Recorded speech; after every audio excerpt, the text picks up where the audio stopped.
Hello friends, कैसे हैं आप? सर बेहतरीन। देखिएगा, आज जिस वीडियो के बारे में मैं आपसे बात कर रहा हूँ ये शेयर मैं पहले भी डिस्कस कर चुका हूँ आपके साथ। Chemcon speciality chemicals. तो ये केमिकल की स्पेशलिटी बिजनेस वाली कंपनी जिसका आईपीओ आ रहा है, और आपसे मैं जो है पिछले वीडियो में मैंने इसके साथ जो है आपके साथ बातचीत की थी। तो मैं पहले देखिएगा एक चीज़ मैं पहले से डिस्क्लोज कर दूँ जिससे कि आपको जो है चीज़ें क्लियर हो। देखिएगा, मैं इसकी आईपीओ में सब्सक्राइब नहीं कर रहा हूँ, ये तो पहला डिस्क्लोज़र है। तो इस तरीके से मेरा जो है इससे किसी भी तरीके का कोई नाता नहीं है, किसी भी तरीके से कि मैं इसमें इंटरेस्टेड हूँ, या इवन जो हमने अपने क्लाइंट्स हैं उनमें से किसी को भी ये शेयर सजेस्ट किया है, ये भी नहीं है। तीसरी बात जो मैं आपके साथ करूंगा कि अगर आप इसको लिस्टिंग में देखना चाहें तो जिसको आप ग्रे मार्केट बोलते हैं, तो ग्रे मार्केट में कुछ ना कुछ प्रीमियम्स जो है इस शेयर्स के ऊपर आपको मिलेगा। तो 30 से 40% हो सकता है कि ग्रे मार्केट में आईपीओ के अंदर लिस्टिंग के ऊपर इसमें जो है गेन मिल सकता है आपको। तो जो भी लोग आईपीओ में लगा रहे हैं वो अपने विवेक का यूज़ करें, और मैं और मेरा चैनल जो है किसी भी तरीके से उसके लिए उत्तरदायी नहीं है। अब मैं बात जो भी कर रहा हूँ वो इस केमिकल कंपनी के बारे में बात कर रहा हूँ। तो कुछ जो है क्वेश्चंस रेज हुए और उन क्वेश्चंस को जो है मैं आपके साथ डिस्कस कर रहा हूँ। आप अपना भी जो है विवेक यूज़ करिए, और आप देखिएगा कि अगर आपको भी मेरी जैसी कोई बातें और सामने नज़र आती हैं जो मैं डिस्क्लोज़ नहीं कर पाया, पॉजिटिव या नेगेटिव जिस भी तरीके की, वो आप मेरे साथ शेयर कर सकते हैं। देखिएगा, ये 1988 में बनी हुई chemical company HMDS CMIC produce करती है। दो बेसिक केमिकल हैं।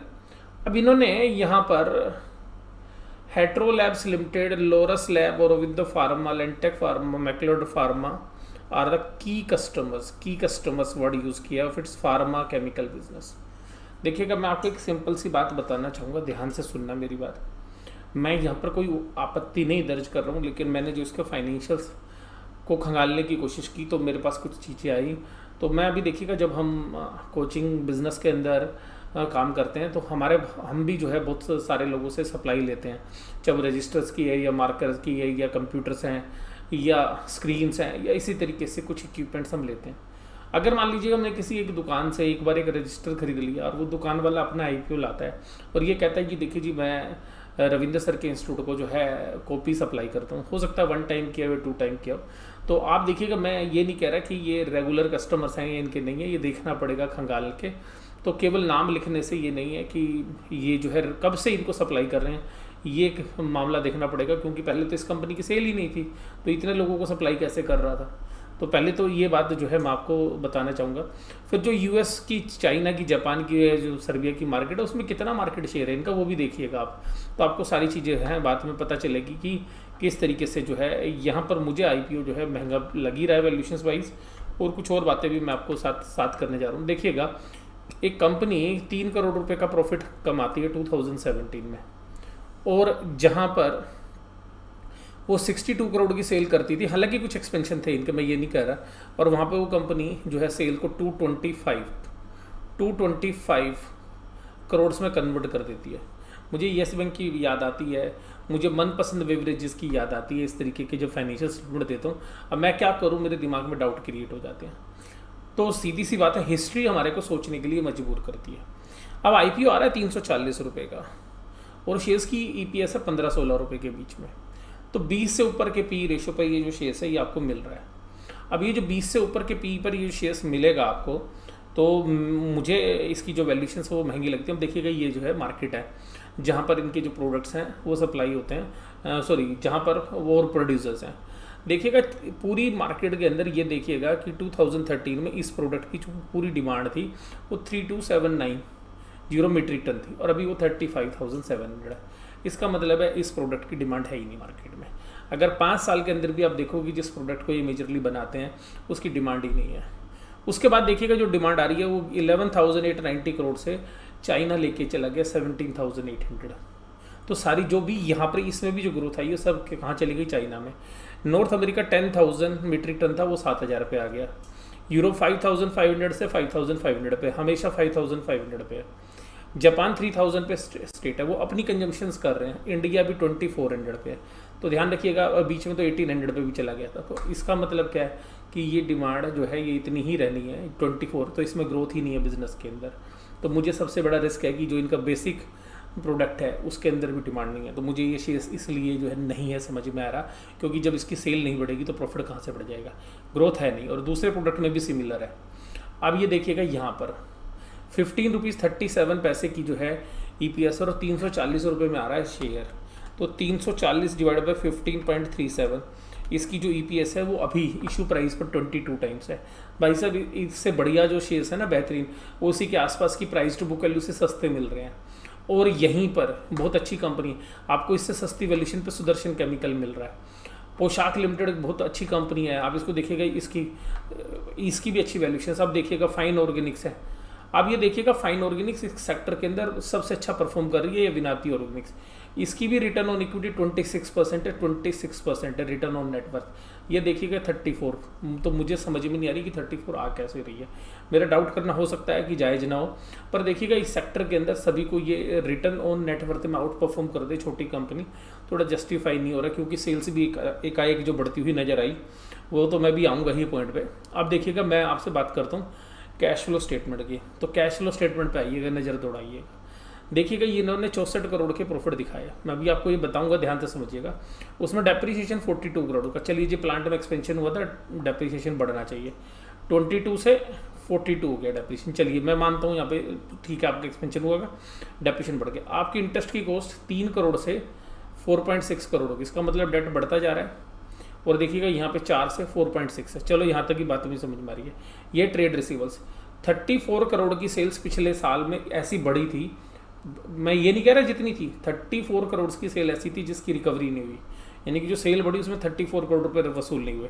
इसी तरीके से 24 करोड़ यहाँ नहीं वसूल हुए, यानी कि 59 करोड़ हो गए, दोनों का टोटल लगाए तो 59 करोड़ की 2 साल की ऐसी सेल है जिसकी वसूली आपसे नहीं हुई है। और ये देखिएगा ये पहले 7 करोड़ थी। तो इसका मतलब जो डेटर्स हैं वो आप माल बेचते रह जाओ, डेटर से पैसा ही ना आए। ये एक सबसे बड़ी प्रॉब्लम मुझे इसके अंदर लग रही है। दूसरी बात है जो अदर असेट्स हैं, जो करंट असेट्स हैं, जहाँ पे इनका पैसा ब्लॉक है, 10 करोड़ रुपए यहाँ पे अदर असेट्स में। तो यहाँ पर और आपको जो बड़ी हैरानी होगी, अभी मैं प्रॉफिट एंड लॉस स्टेटमेंट में बताऊंगा तो आपको समझ में आएगी बात। देखिएगा जब ये यहाँ से आधी सेल करते थे तब ये कैश जनरेट करते थे ऑपरेटिंग एक्टिविटी से 14 करोड़, और अब डबल सेल पर ये ऑपरेट कर रहे हैं 10 करोड़। मेरा भाई साहब बिल्कुल डाउट है, मैं ऐसी कंपनी में पैसा बिल्कुल भी लगाना पसंद नहीं करूँगा एज ए इन्वेस्टर। जिनको लिस्टिंग गेन के लिए लगाना है मैं उनकी बात अलग करूँगा। उसके बाद देखिएगा investment property plant and equipment में 8 करोड़ की यहाँ पे थी, ये 14 करोड़ की थी इस साल, और इस साल जो है 16 करोड़ की थी। तो देखिएगा डेप्रिसिएशन बढ़ना लाजमी है, वो मुझे मैच भी करता है। अब यहाँ पर देखिएगा कि इनकी जो बोरोइंग्स हैं, देखिएगा जो उधारी का पैसा है, तो बोरोइंग्स जो है लगातार बढ़ती जा रही है। यहाँ पे लॉन्ग टर्म बोरोइंग्स में 14 करोड़ रुपए यहाँ उठाए, 9 करोड़ यहाँ उठाए, 12 करोड़ यहाँ उठाए। पैसा लगातार आप उठाते जा रहे हैं बिजनेस के अंदर, और आप जो पैसा उठा रहे हैं उसके सामने आप सेल तो दिखा रहे हो, लेकिन भाई साहब उसको पैसे को दोगे कैसे, वापस दोगे कैसे जब आप डेटर से वसूली नहीं कर पा रहे। और कैश की परफॉर्मेंस देखिएगा, पूरे साल भर के दौरान आपका पहले 3 करोड़ का कैश था साल के शुरू में, ये 9 करोड़ था, ये 6.8। यहाँ पे 2 साल पहले आप 5.92 करोड़ कैश बढ़ा था आपका, और पिछले साल 18 में 19 में बढ़ा ही नहीं, और 20 के अंदर देखो 3.9। तो जो कैश ही जनरेट नहीं कर रही ऐसी कंपनी में मैं पैसा लगा के क्या करूँगा। उसके बाद देखिएगा, आप ये बताइए मेरे को कि अगर कभी बिजनेस बढ़ रहा हो, सेल बढ़ रही हो, तो एम्प्लॉइज़ की तनख्वाह बढ़ेगी या घटेगी? नॉर्मल सिचुएशन में, लॉकडाउन तो था ही नहीं पिछले साल, आप बताओ बढ़ेगी या घटेगी? सोच के बताओ सोचो, बढ़ेगी या घटेगी अगर बिजनेस बढ़ रहा है, सेल बढ़ रही है?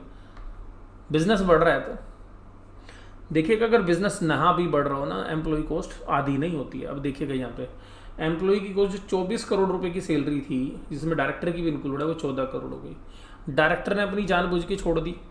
ये हो सकता है कि ये EPS बढ़ के आ जाए, प्रॉफिट आफ्टर टैक्स बढ़ के आ जाए, प्रॉफिट बिफोर टैक्स बढ़ के आ जाए, और हमें EPS बढ़ के आ जाए, और फिर जब हमें पब्लिक को शेयर बेचना होगा हमारा प्रॉफिट ज़्यादा आएगा। तो मुझे यहाँ पर भी ऐसा लग रहा है कि ये देखिएगा, ये जो सैलरी छोड़ी गई है ये वास्तव में EPS को ऊपर लाने के लिए छोड़ी गई है। तो मुझे पहले तो डेटर्स वाले फ्रंट पे डाउट है।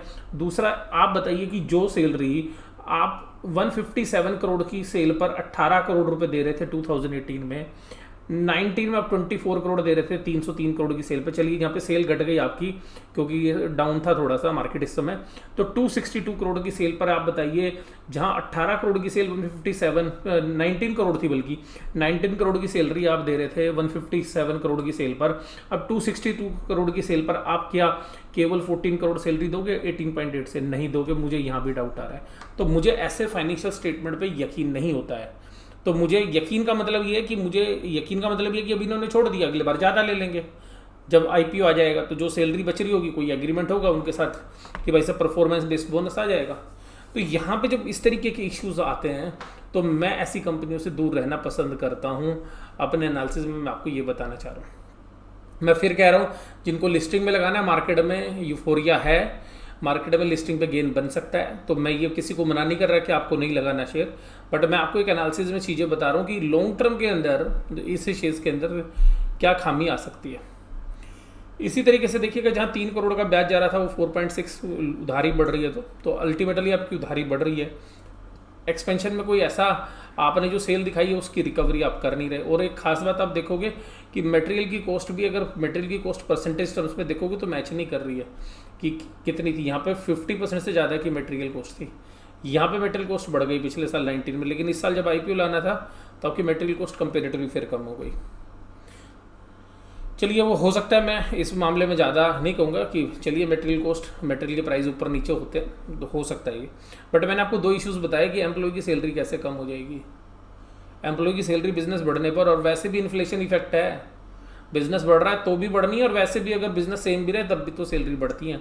हम जितनी भी फाइनेंशियल स्टेटमेंट को देखते हैं। बोरोइंग्स देखिएगा, जहाँ 2 करोड़ की थी वहाँ पे 14 करोड़ की हो गई है बोरोइंग्स। अच्छा, ये जो शेयर कैपिटल आपको बढ़ती हुई दिखेगी ना, ये नेटवर्थ, ये कुछ नहीं है भाई साहब, ये शेयर कैपिटल बोनस के रूप में बढ़ी है। शेयर होल्डर कंपनी के मैनेजमेंट ने अपने ही जो है पास शेयर्स जो है प्रमोटर्स को इशू कर दिया। तो यहाँ पर भी जो है हमारे को देखने में ऐसा लगता है कि जो है शेयर्स के अंदर अप्लाई करना जो है वाइबल नहीं है। और देखिएगा, इन्वेंट्री धड़ बढ़ रही है, 21 करोड़ से 45 करोड़, 48 करोड़, सारा माल तो आपकी इन्वेंट्री में, इसका मतलब पास ऑन ही नहीं हो रहा। इसका मतलब आपके प्रोडक्ट में, ये देखिएगा ट्रेड रिसीवेबल्स 29 करोड़ से 64 करोड़, 64 करोड़ से 88 करोड़। अरे सारा तो पैसा आपके बिजनेस में फंसा हुआ है, माल बना के आपके गोदाम में भरने लग रहा है, जिसको बेच रहे हो उससे पैसे रिकवरी नहीं आ रहे, ऑपरेशनल एफिशिएंसी है नहीं आपके बिजनेस में।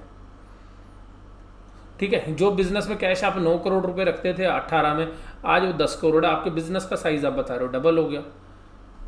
हालांकि बैंक के अंदर बैलेंस है 5 करोड़ से 13 करोड़ हो गया, चलिए ये तो ठीक है, लेकिन कैश में तो उतनी वैल्यू है, अदर फाइनेंशियल एसेट्स में भी नहीं है। उसके बाद देखिएगा, प्रमोटर अपना जो ना ऑफर फॉर सेल में 45 लाख जो शेयर्स हैं वो बेच रहे हैं। 45 लाख शेयर अपने 340 के हिसाब से बेचेंगे। ये पैसा तो कंपनी के पास आना नहीं, ये तो प्रमोटर के पास आना है। तो 45 × 340, ये करीबन 153 करोड़, ये तो कंपनी के बाहर जा रहा है, ये तो पैसा आना ही नहीं है कंपनी के अंदर। तो जो फ्रेश इशू है ये 165 मिलियंस का, यानी कि 165 करोड़ रुपए। और जो एग्जिस्टिंग शेयर्स हैं उनमें से जो इशू कर रहे हो, तो मुझे यहाँ भी जो है कन्वीनियंस नहीं है। और दूसरी बात क्या है कि शेयर्स की अगर आप बुक वैल्यू देखोगे, सिक्योर्ड बोरिंग्स बढ़ती जा रही है 14, 29 और 44 करोड़। ये सिक्योर्ड बोरिंग्स हैं, यानी कि जिनको पहले प्रेफरेंशियल राइट होगा पैसा रिकवर करने का। आउटस्टैंडिंग बोरिंग्स बढ़ती जा रही हैं, जो नेट वर्थ का कितना परसेंट है, 30% से ऊपर बनी हुई है। यानी कि आप ये कह सकते हैं कि डेट इक्विटी जो है वो मैनेजेबल तो लग रही है अभी आपको। और फिर देखिएगा बिजनेस को कहाँ देखिएगा, 18 में 2 कंट्रीज़ में बिजनेस था हाईएस्ट 10% से ऊपर, यूएई के अंदर और अजबेरियन यहाँ पे। और उसके बाद देखिएगा यूएई में 8.18 हो गया और अजबेरियन में 4.1 हो गया। तो देखिएगा यहाँ पे भी बिजनेस में कितने डाइसीनेस है, कभी ऊपर हो जाता है कभी नीचे हो जाता है। उसके बाद देखिएगा यहाँ पे इस बार जब प्रॉफिट दिखाना तो देखिएगा खाली यूएई मार्केट पे है, बाकी सारी मार्केट में इनकी प्रेजेंस खत्म होती जा रही है। अगर यूएई से भी कुछ झटका लग गया तो वैसे भी बिजनेस में सेल उड़ जाएगी। अब देखिएगा यहाँ पे आपको बात पता चलेगी। देखिएगा मैनेजमेंट को सैलरी मिलती थी 12 करोड़, 12.8 करोड़ 18 में, और 19 में मिलती है 7.1, और अब देखिएगा 5 करोड़ होगी। बताइए प्रमोटर सैलरी क्यों छोड़ रहे हैं भाई साहब, अपनी सैलरी कम करेंगे क्या? 5.6 करोड़ करती सैलरी। मैंने आपको बोला सिंपल सी बात है, सिंपल सी एक ही बात है भाई साहब, इस साल EPS दिखाना था, IPO लाना था। तो मैं तो बस केवल यही बात कहूँगा कि थोड़ा सा ध्यान से निवेश करें। अगर आप लंबे समय का जो है निवेश करने जा रहे हो। इसी तरीके से जॉब वर्क के जो चार्जेस हैं वो देखिएगा 16 करोड़ हो गए, तो किसी ना किसी तरीके से जहाँ पे खर्चे 1.6 करोड़ हो गए। कुछ ऐसे हैं कि जो है लास्ट ईयर में हर कंपनी वैसे प्रॉफिट बढ़ाती है। अच्छा, बुक वैल्यू में कोई कंफर्ट नहीं है, 44 की बुक वैल्यू है, 45 रुपये लगा लो तो 340 रुपये में 45 रुपये की बुक वैल्यू वाला शेयर्स खरीदूंगा, 7.5 के पी पर है। ये भाई से भी तो आरती से भी महंगा है, अतुल से भी महंगा है। और जो यहाँ पे दिग्गज प्लेयर्स हैं जिनका फाइनेंशियल में ज़बरदस्त है, ट्रैक रिकॉर्ड है पिछले 15-20 साल का, लगातार डिविडेंड पे आउट कर रहे हैं, मैनेजेबल डेट इक्विटी रेशियोज हैं, मार्केट की दिग्गज कंपनियां, तो भाई साहब मैं तो यहाँ पैसा क्यों लगाऊंगा, आप सोचिए। और इसके अंदर भी जो एक्सपेंशन में पैसा आना है उसमें से भी कितना पैसा आप लगा रहे हो, 41 और 90 करोड़, और जो बाकी पैसा है आपका जा रहा है उसके बारे में आपने जनरल कॉर्पोरेट पर्पस बता दिए। तो मैं आपको हो सकता है कि ऐसा लगे कि नेगेटिव है, क्योंकि देखिएगा यहाँ पे मार्केट में यूफोरिया है, आपको लिस्टिंग गेन हो सकते हैं, मैं मना नहीं करूँगा, बट लॉन्ग टर्म के लिए ये शेयर जो है मुझे बिल्कुल भी जो है पसंद नहीं, और मेरे बहुत सारे इश्यूज़ जो हैं थे वो मैंने आपके साथ इस वीडियो में शेयर किए। आपकी डिफरेंट ओपिनियन हो सकती है, मैं आपको किसी को रोक नहीं रहा हूँ कि आप आईपीओ में ना लगाएं, आप लगाइए आईपीओ में, लेकिन मैं यही कहूँगा कि आप अपने विवेक का भी यूज़ करिए, मेरी बात पे भी पूरा यकीन मत करिए, आप अपने पूरा एनालिसिस जो है इसके बारे में और करिए, फर्दर स्टडी करिए, और फिर एक अंतिम फैसले में जो है जाइएगा, क्योंकि आपका जो पैसा है वो हार्ड अर्नड मनी है। तो स्टॉक मार्केट में पैसा बनाना मुश्किल काम है, गंवाने के लिए तो बहुत सारे रास्ते हैं, लेकिन फिर भी मैं आपको ये कहूँगा कि आप अपने विवेक का जो है सहारा लीजिए। ना कमाने से ज़्यादा ये इंपॉर्टेंट है ना गंवाना। तो मैं अपनी वीडियो यहीं पे समाप्त करता हूँ। वीडियो आपको कैसी लगी जरूर से जरूर आप मुझे बताइएगा। वीडियो देखने के लिए धन्यवाद। Thank you very much.